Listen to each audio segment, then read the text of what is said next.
Welcome to our channel. We are Sophie and Philippe, two professional chefs and regenerative farmers. Currently, we are setting up our second regenerative farm in Portugal. On this channel, we take you along on the farm's development and we show you how we grow, cook and preserve nutrient-dense, regeneratively grown food. In a time where the food we're eating is literally killing us, the most powerful and impactful action one could take is to consume clean and delicious food. Let's grow it, let's cook it, let's do it. This week is going to be great because we're going to start the seeding, we're going to start prepping a bit of the garden, and I'll show you what we've done. I am 36 years of age. I woke up thinking I was 37, so it's an extra good year because I'm 1 year younger than I thought that I was, and that's never bad. So it's going to be a great day, and my family's making me a cake, and of course we're just going to be working on the farm a little.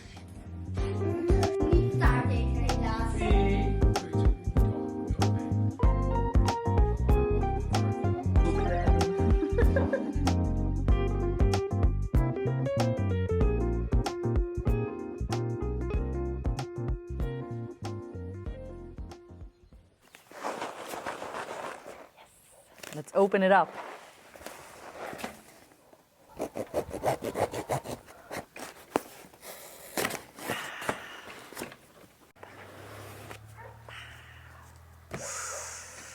So the order, so we can check if everything is inside. Let's skip that for a later moment. That's boring as hell. Let's just look at the seed. Yeah. Our beans. So this is really great. So you get to see everything that you ordered, which is great. It's like getting a big gift bag. I'm going to just separate these out now into the different sort of categories. So I'm going to sift out the ones that are flowers, for instance, which I'm going to be using here on top on the garden. And then I'm going to sift out the ones that are going to be planted right now. And the rest, I'm going to store them in our boxes that you might know about because I showed them to you in our last episode. All right, where we effed up the sound, but let's not talk about that. It is actually really nice. Ah, yeah, on the bottom of the bag. Mm-hmm. Oh, nice. Suikermais, saladrauken, this is rucola noir, rucola, iceberg.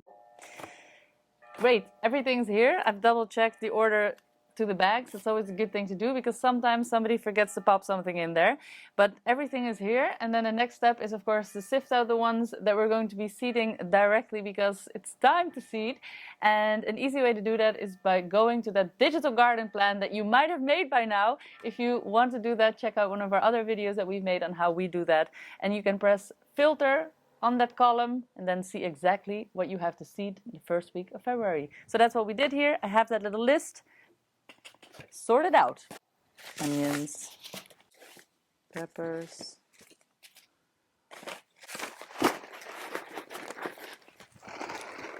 let's go to the greenhouse.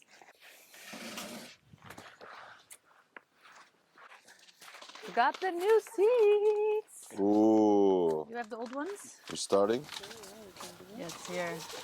I haven't really ordered them or anything, but they come in some different bags. No, dogs are happy. Oh yeah, cool. Lekker. Yes. Okay, so another sunny day in the beginning of February in this greenhouse are 31 degrees right now. It's 9:30 in the morning, so it's gonna do the work. We are here in this greenhouse because the greenhouse downstairs didn't help us at all with our seedlings because the temperature is so much different than here on the top. There's around 15 degrees temperature difference from the down to here. So me and Sophie decided let's do a small greenhouse on the top and try to do our seedlings there to see if we have that jump in front of the season. So that's what we're gonna do. The temperatures are working. Today is gonna be our first day of seeding, and I love seeding. So let's go, I'll show you my setup. Okay, so we have our water point here, can irrigate everything inside. I have a little board to make some notes. I got some small tools, vermiculite, perlite, and here we got a table where I can seed everything. I got the trays under, I got the substrate. So here we can do the seeds. After that, on this side, I have 3 heat mats. Here we're gonna do the germination of the seedlings. And as soon as they germinate, we're gonna put them into here, to this side, and we're gonna stretch them around. We're gonna put some fleece on top if it's needed. If you see that really, really cold weather comes. And yeah, that's it. Over there, on this side, we have 2 raised beds. Here we're gonna do some mob seeding. We're gonna do this because we saw it by the neighbors and they had an amazing outcome. So we're gonna try it too. Let's see if it fits in our setting. We're gonna also do it the old way. We're gonna put it in the plugs and transplant them to the pots and all that stuff. But I wanna see what comes out of here. If this is worth it for us, we're gonna change it for next year totally. The reasons why we do this, because it's gonna take us a lot of hours of work inside the greenhouse and also some money in the substrate. So I wanna see the results. We're gonna do it this year. We tell you how it went. What we're gonna see today are gonna be tomatoes, gonna be salads, gonna be cabbages, celery, fennel, jalapenos, kohlrabis, chards, beetroots, spring onions, leeks, onions, aubergines, and peppers. So we're gonna seed 8 kind of tomatoes today. I have 4 here that are our own seed. I have one very specific that it comes already for more than 10 years with us. We found the plant, there was a plant of this tomato in our garden in Italy, and we didn't plant it, we didn't know what it was. So we just kept it, and it has a very nice color, very nice flavor, and we just decided to keep going with it, and it's amazing. It does very well here in Portugal too, so it's a keeper. We bought 4 different kinds, that some we knew already, some we didn't know. For example, I have no idea what this is, but this looks like a supermarket tomato. Ooh! Ooh! We just bought it because Lottie wanted to buy it, so if it's good, props to Lottie. If it's not good, you have a problem. But anyway, that's the tomatoes for this year. We have also some cabbages. We choose the Wadenwiller. Specifically, this is a white cabbage, and we chose this specifically for sauerkraut. This is all we're gonna make. A lot of sauerkraut with these cabbages. Very nice cabbage, very, very tough, round center. For the pepper, one of them is the Quadrado d'Astiroso. This is a very fleshy tomato. We're gonna make pimentada with it. That's why we bought it specifically for it. Pimentada is a very nice flavor maker, just like tomatada. You can check the video above. Yeah, we're gonna do this here. A lot of pimentada, flavor maker. I'm gonna get all my seeds out of here because it's so hot inside this greenhouse. So I'm gonna put them outside and I'm gonna bring bag by bag inside to seed what I need to seed. But first things first, I need to prepare my soil. After that, the trays, and then we can start seeding.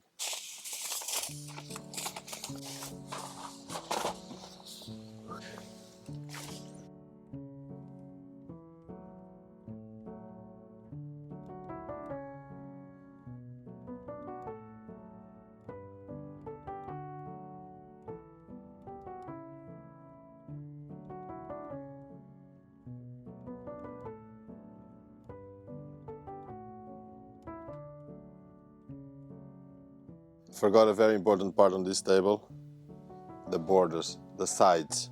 So normally we always cover it so the soil doesn't fall down. This one is just pass over my head. That's it. Sometimes happens. Let's make one. Let's put it. Let's make one.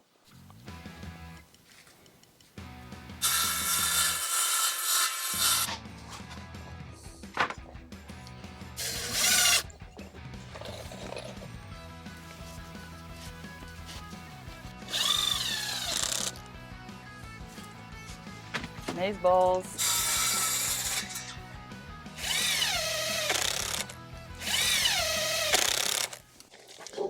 Well, much better. It doesn't fall off now. So to see if the soil is humid enough, grab a piece of soil like this in your hand and you squeeze it as hard as you can. If it drips, it's okay. If it runs, it's not okay. It's too much water. And the second thing is, after you grab it, do like this, and you can form a unique piece. But then if you press it with your fingers, it will break in 5, 6 big pieces. So it doesn't crumble, but it also doesn't break just in half. So we've got these styrofoam trays, And the reason we have these is because they are remnants of our seed growing times in Italy, when we used to get plants by the thousands that we planted out in the field. So we got these trays for free, and we kept them ever since because we felt it was a big shame throwing them away. Out there are much more durable options, so you can have them in hard plastic and they will last for many years to come. And there are also the biodegradable ones, which both of those options are fine, but we are using this because we have it and we like to recycle things if we can. Probably at some point they will disintegrate to the point where we will have to reinvest in other trays. But until that day, styrofoam it is. So when you're filling up your trays, it's really important to make sure that they're completely filled, because it sometimes happens that you think they're full, but actually the bottom is still empty and the top just looks nice and full. So press them down well. That'll also really stimulate root growth, as root wants to be in contact with the substrate everywhere so it can nourish the plant, and therefore air pockets are not advised. So we actually quite prefer seeding by hand. We find that that is oftentimes really the fastest way that you can do things, but we do use a few simple tools such as a tweezer, and we also tend to use this little portioner for round seeds such as cabbage and smaller seeds such as onions, because those tend to be very tedious to do by hand. We're putting the vermiculite on top of the seeds, so the seeds get covered and moist and will germinate. Vermiculite holds very well the humidity, so all the water will get in the vermiculite. It's very hard for vermiculite to get dry.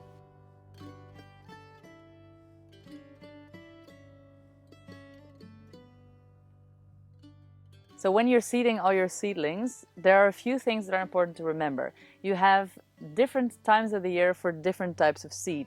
And what that means practically for us as growers is that we have to be aware of the temperatures that are needed in order to germinate a seed.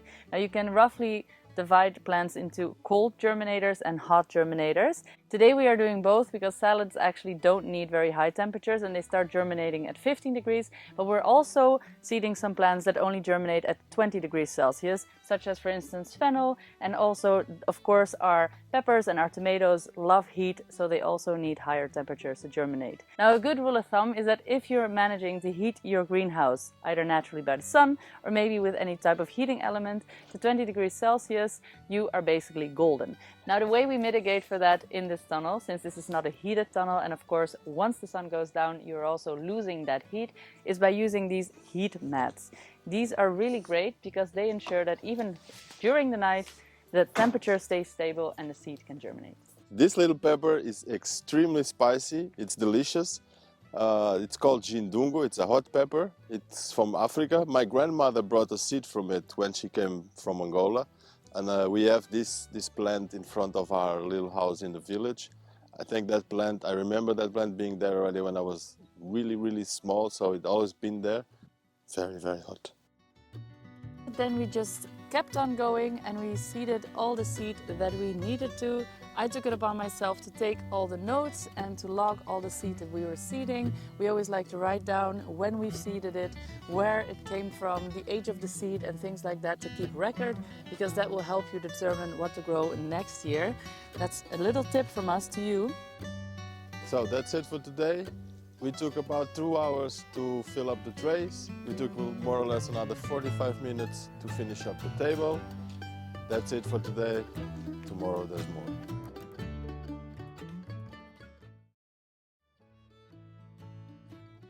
We're gonna start with the direct seeding. I made the little compartments. We're gonna put the tomatoes in one side, aubergines in the middle, and peppers in the other one. A bigger compartment because there are more plants. I can see a lot of mycelium on the ground. We're gonna have to compete a little bit with mushrooms maybe. That's all good, no problem. Let's mark the lines.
Okay, so we're done here. We spend around 4 to 5 hours of hard labor. So that's the time that we took to do the mob seeding, to the trays, and finish up in the greenhouse. Now we're gonna direct seed. So Philippe went down and he direct seeded some peas, he direct seeded other sugar snaps, he direct seeded more carrots, and in that process he emptied out a lot of beds. He also discontinued our Portuguese Christmas cabbage bed, which had another few good specimens in there. So let's go into the kitchen and I'll show you what I did with them. All right. Today is a bit of an experiment day in the kitchen. I have a few of these Portuguese cabbages left.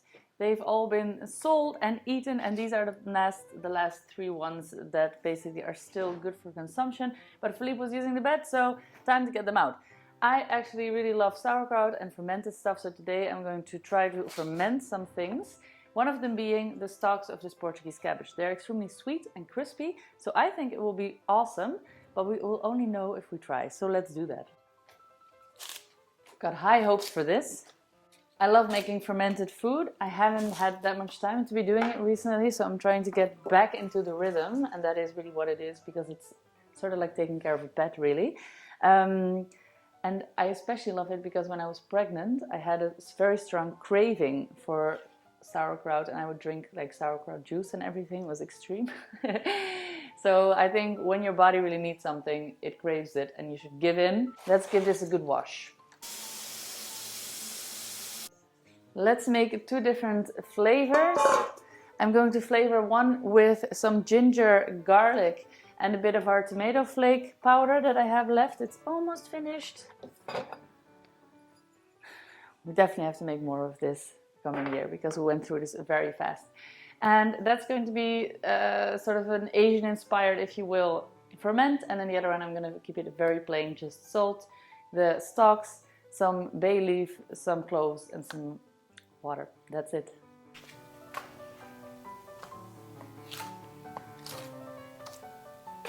These are done. We're going to weigh out the ingredients so that then we can get clear on how much salt we'll need. So I'll be using most of these here. All this ginger, this garlic, some coriander, some spring onions, 700 grams.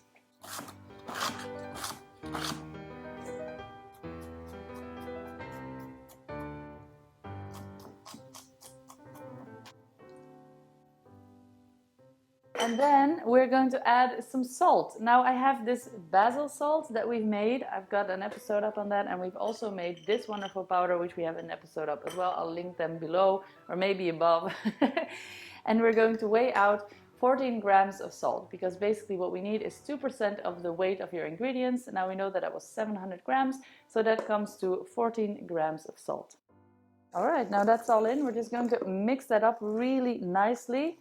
Really give it your all. You're supposed to really press out the juices as much as you can, because we're going to try to get this submerged in its own liquid. Now, since this is a little experiment, I'm not sure if there will be enough liquid, and if there isn't, we're going to add a bit of salted water. This is a clean jar. Let's see if this fits. No air bubbles. I'm going to close the jar up, and then every day I'm going to burp it. All right, so this one is done. I'm going to rinse and repeat. Now I'm going to chop up all of these. I'm going to weigh it out, add 2% salt, and then pop it into a jar as well. Now, the difference with this one is that I'm going to actually add a bit of water. Voila, to submerge. And voila. The same with this. Burp it every day. All right, little quick cleanup. Voila. To the dishes.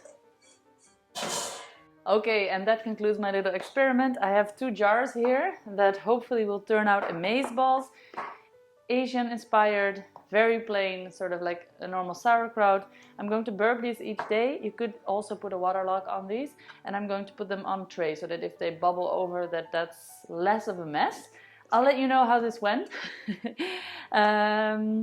And maybe this will be a recipe up on the website if it is a success. If not, I'll tell you about it, because you can't find new great things if you don't try them. So therefore, Let's see if we can find another way to make Portuguese cabbage.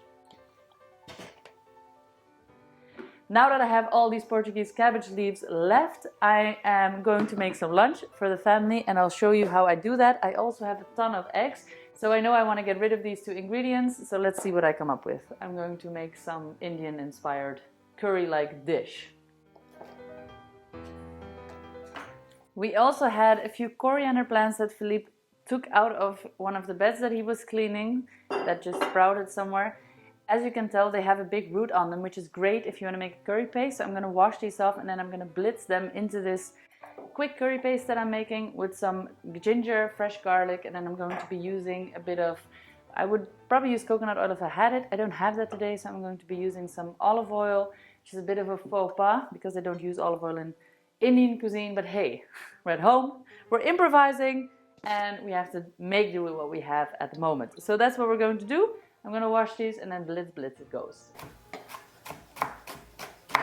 Now if you didn't have roots, you could just use the stalks or the entire plant, that's fine. I just know that they pack real good flavor, a real punch. We don't have kids at home, so I'm going to make it spicy. You can take out the chili if you don't like spice or add a little less. I'm going to add 4. Then I'm going to cover this with a bit of olive oil. I'm going to add a tablespoon of cumin and another tablespoon of masala. Now that is a little spice mix in the making. Gonna get out my big pan. Now here as well I like to use just a bit of that aromatic salt.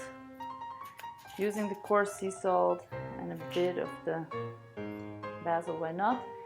It's really gonna help break that up. What I'll do next is I'm going to chop off the leaves of the coriander and add them in there as well. You better like coriander if you're going to eat this dish.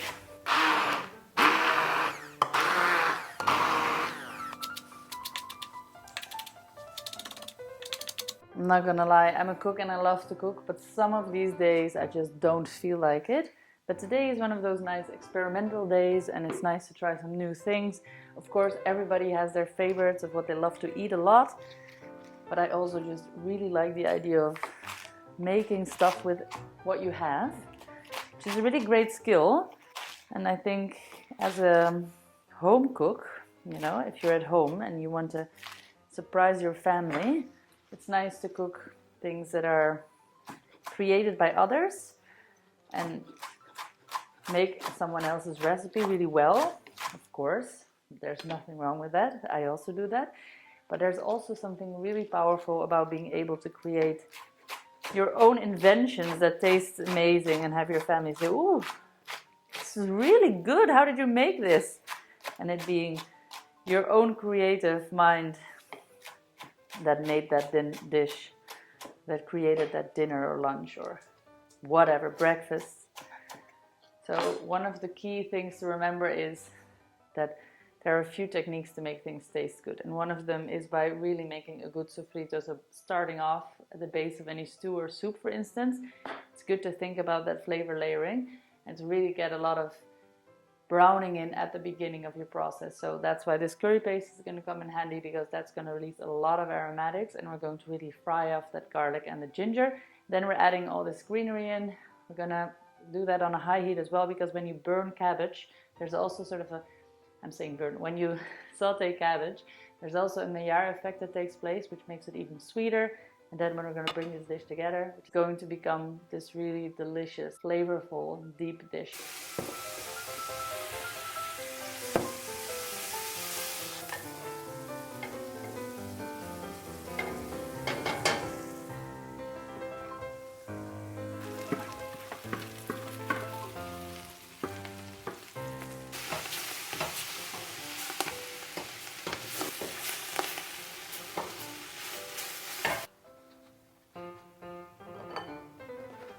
Make some soft-boiled eggs.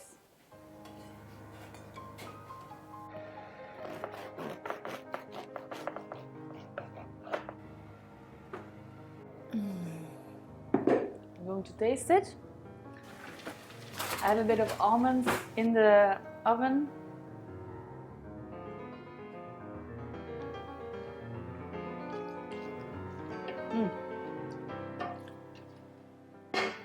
That's good. Nice and spicy. Voila. Let's set the table.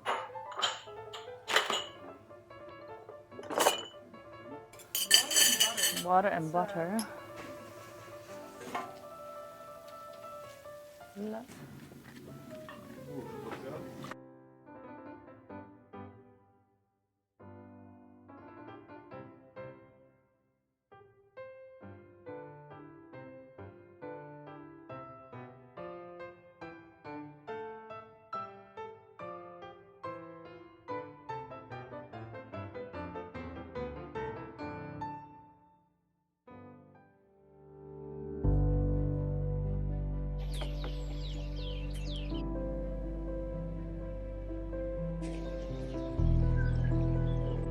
So we're 4 days in right now and things are starting to come up.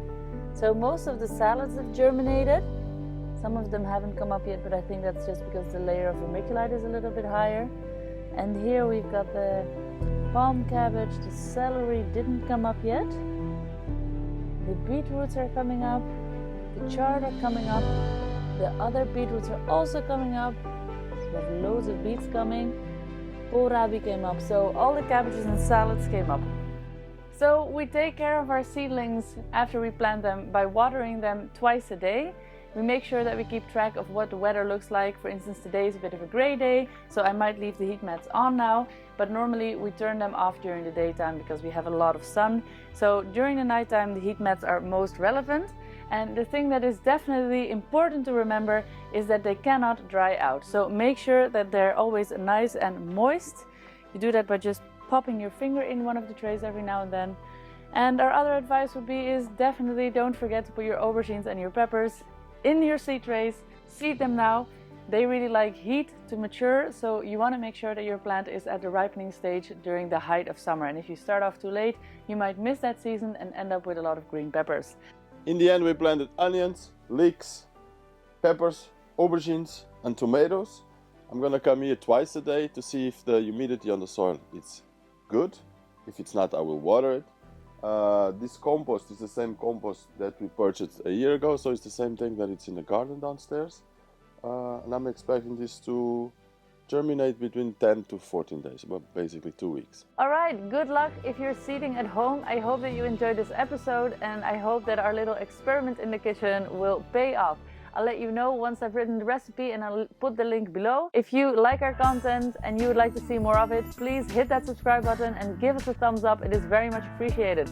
See you on the next one. The Farming Chefs. Peace out.